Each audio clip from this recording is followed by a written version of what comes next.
शरबत दीदार पिला दो। मैं दूर हो मजबूर हो ऐ सैयद आलम, मैं दूर हो मजबूर हो ऐ सैयद आलम, दीदार दखलात नहीं आवाज सुना दो।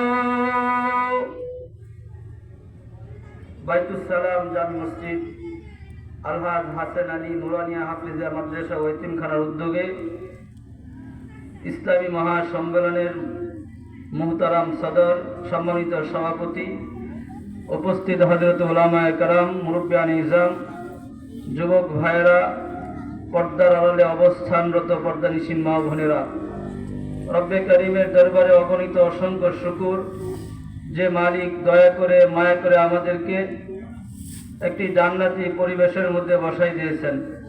উলামায়ে কেরামের মজলিসে যেখানে কোরআন সুন্নাহর আলোচনা হবে, এই মজলিসগুলো পৃথিবীর মধ্যে আল্লাহ তাআলার কাছে সবচেয়ে দামি মজলিস।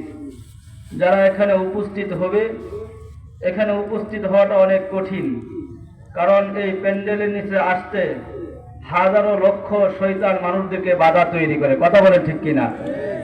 পক্ষান্তরে অন্য মজলিস যেখানে গুনার আয়োজন হয়, নাচ গান হয়, অশ্লীলতা হয়, সেখানে মানুষদেরকে যাইতে শয়তান সহযোগিতা করে, আর আল্লাহর রহমতে আসতে শয়তান মানুষদেরকে বাধা সৃষ্টি করে। আল্লাহ তাআলা আমাদেরকে দয়া করে মায়া করে শয়তানের সকল বাধাকে পিছনে ফেলে আমাদেরকে আসার তৌফিক দান করেছেন। এজন্য রব্বে করিমের দরবারে অন্তরস্থল থেকে আবেগের সঙ্গে মহাব্বতের কণ্ঠে কালিমাতুশ শুকুর আদায় করে বলে আলহামদুলিল্লাহ। মুহতারাম, আজকে পৃথিবীর মানুষ প্রত্যেকেই নিজের উন্নত জীবন সাজানো নিয়ে ব্যস্ত।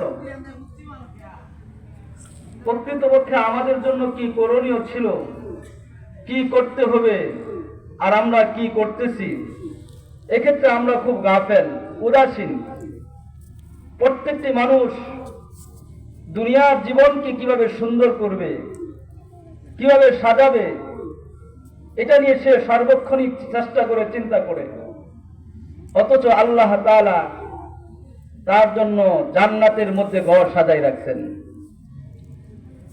আমাদের সামনে দুইটা ঘর, একটা হলো দারুল খুলুদ, চিরস্থায়ী ঘর, যে ঘরের মধ্যে শুধু শান্তি, যে ঘর হলো মুমিনের জন্য স্থায়ী ঘর, যে ঘরের মধ্যে প্রবেশ করলে আর ওই ঘর তার থেকে ছিনিয়ে নেওয়া হবে না, এটাকে বলা হয় দারুল খুলুদ। আরেকটা হলো দারুল গুরুর, ধোঁকার ঘর, যেটা দুনিয়া। এই দুইটা ঘর আমাদের সামনে।